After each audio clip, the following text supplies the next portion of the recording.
So let's try this again. We've got another chat going. Anybody finding me again here? Hopefully this is better. I just ended the previous one and started the new one. Some of you are finding your way back. Sorry about that. Not sure what happened there. Are you hearing me now? And are you seeing me now?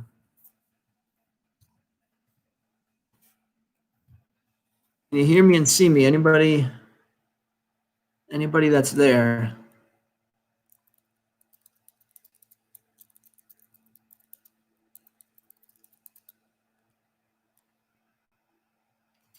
All right, so Phil says having issues. I'm getting strong connection here. I don't know what the issue is.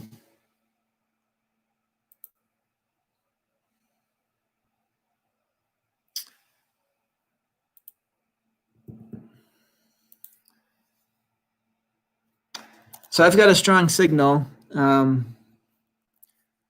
clearly there must be, it's probably got to be on my end though if you're all having trouble.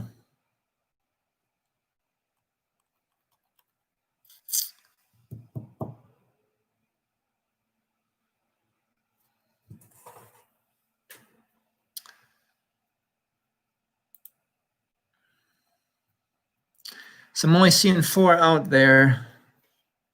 It might mean we're out of luck for the remainder of the lesson here. For those of you that can still hear me, I don't know what else to try here. We may just have to resume next week and hope for better connection. I'm only seeing about 5 of you out there. So we didn't get into chapter 40 and 41 the way that I wanted to, but you can maybe work through those 2 chapters on your own. Anybody there able to hear me? Of the 6 that are present, is anybody able to hear me? Melissa says she can hear. Can you see me, Melissa?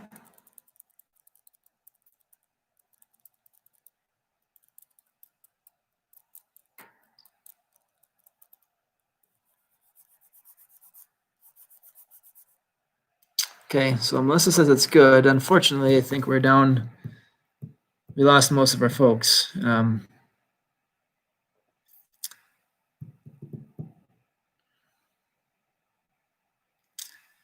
So we may just have to chalk tonight up to bad connection and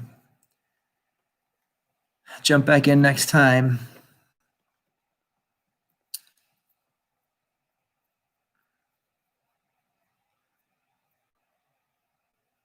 So we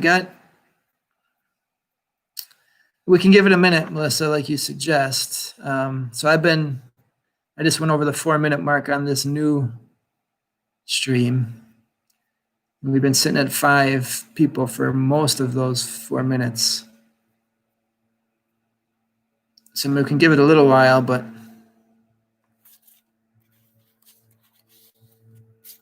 getting a few more back.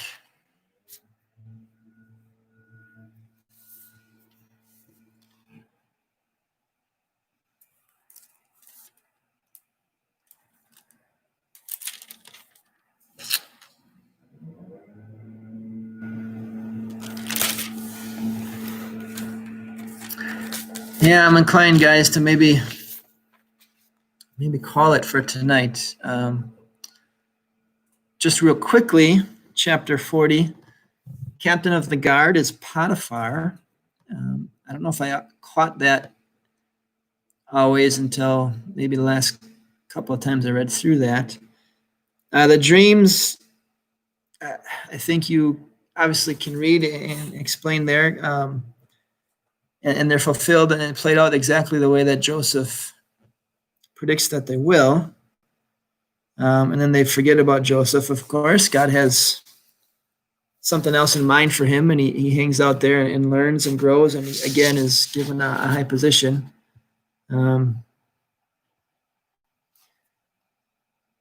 I think I'm just going to entrust those next 40 and 41 to you to read and discuss. I would, for those 6 of you that are still here, if you have specific questions about 40 and 41, I'd love to answer those. Why don't we do it that way? Any specific comments or questions you had from chapters 40 and 41? Maybe we can just end that way.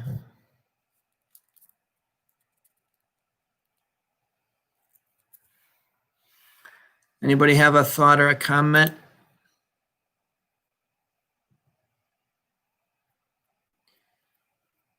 Maybe maybe it would help to answer question 3 there on chapter 40. If you don't have your worksheet, the question says, how should a believer handle such difficult times? Imagine what opportunities Joseph might have had to serve the Lord while in prison. We're not told how those years go, but do you have any thoughts or suggestions about how he spent the time and what opportunities might have been there for Joseph to serve?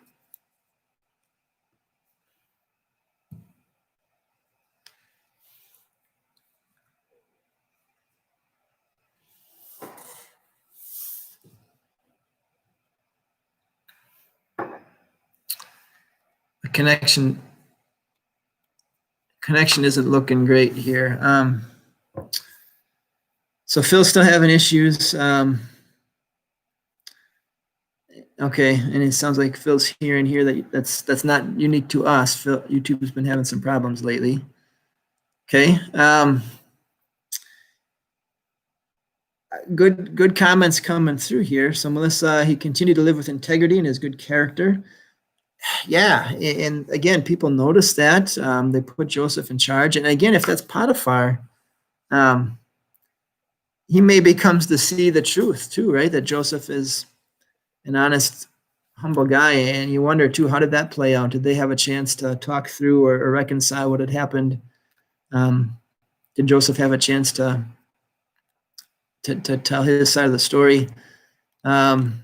Good manager, skills that God is developing for him, and he's going to need those skills as he gets into the worldwide crisis here coming up. Marge, yeah, just no matter what's going on, just the encouragement to keep our faith in all these struggles that we go through. Don't quit, right? Keep running the race. Keep your eyes on the prize. Fight the good fight, right? All those good encouragements from the New Testament. Maybe I'll just hit the highlights here on chapter 41, where it doesn't look like most of the folks found their way here. Yeah, Marlene, imagine he's right there. You know, he is, right? He's there all the time. And certainly Joseph trusted that God was with him and was blessing him. Just real quickly, 41. So Joseph gives credit where it is due. He doesn't promote himself. He reminds Pharaoh and everybody else that God is the one that can give him the interpretation. So he's humbly, now, again, this is a different guy than the one who had the dreams, right? He's humbly living his faith, not taking the spotlight like he used to. And his stay there, number 2, it trains him further for the work that God is going to have him do. Number 3 says, does God always make the course of your life clear to you? And if not, what can we learn from this chapter in that regard? Any thoughts about that one? God doesn't always make the course of our life very clear. There's a stretch there where every 6 months it wasn't very clear as I would get another call and we'd have to think about what God wants us to do there. But in each case, God guides and blesses, and you know that He's going to be with you as you make your decisions. Melissa says, yeah, good point. If he hadn't been in prison, he's not in position to get where God wants him to be. So God clearly had a plan there. Jeremiah says that we know the plans, or God knows the plans he has for us. And that was the case here with Joseph. And Joseph couldn't see it at the time, but God had a plan there. Okay, praying for God's guidance, Judy. It's a great reminder and encouragement too. Joseph really, in a sense, has to do that, right? He's got no other option. So certainly a good training grounds, good chance for Joseph to learn humility.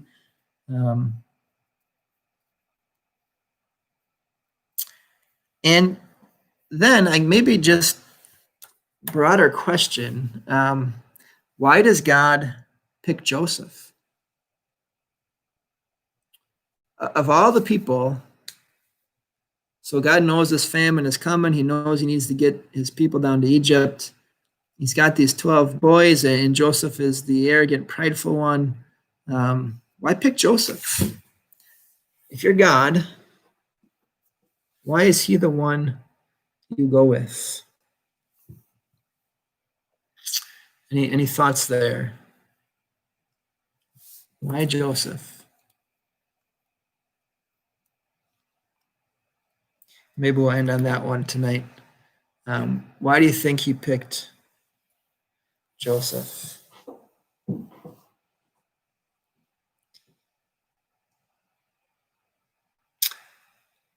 Rachel, that's a really good insight. I don't know that I would have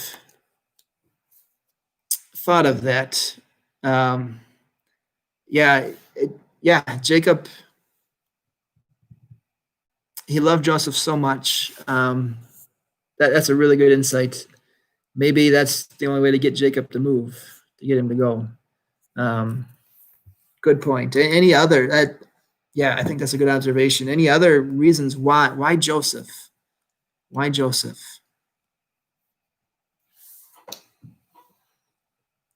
I think, when we look at the character, so we saw Judah. Does Judah have the character to go through with what Joseph is going through? God knows what we each can handle and what he can help us handle. And maybe part of it is, too, there wasn't anybody else there that was necessarily wired for this or was going to make it through this. Any other thoughts on that? Sorry for the tech issues here tonight. I think we're just going to, once in a while, have to deal with that. Melissa, I think that's a good, when you think of Joseph's character, he has an ability to learn and grow, and he has a perseverance about him that we haven't always seen from some of the folks here in Genesis.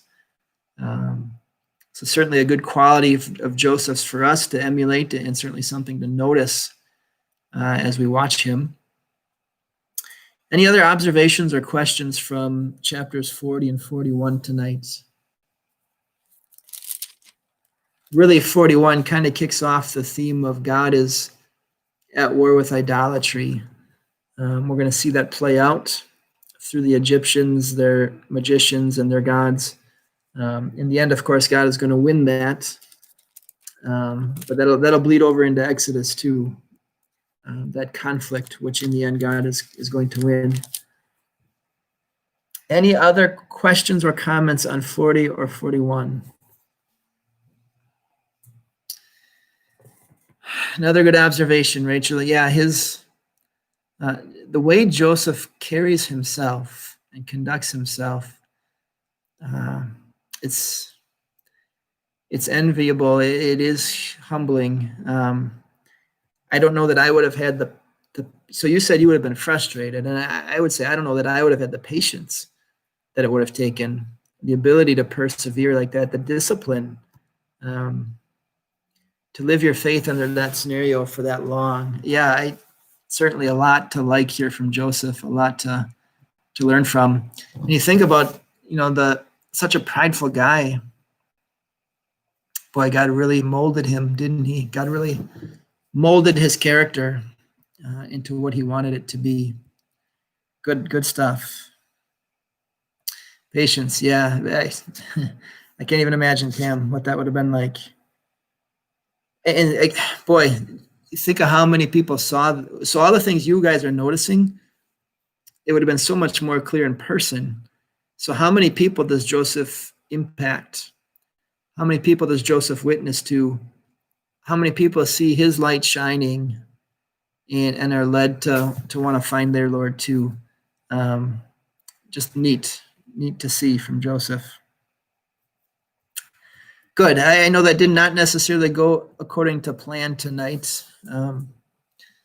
Thanks for your patience, and we're going to stick with this. Next week we got 42 to 45. So really the meat of the story for Joseph, how this all plays out, will be next week. And that's not a coincidence, Marlene. When you're a trustworthy individual, you're going to have friends, because they're gonna lean on you more, because if they know you're trustworthy. So yeah, that kind of goes hand in hand. All right. Again, sorry for the little mix up in there. Hope you still were able to get some things out of it tonight. Some good insights for your own life of faith.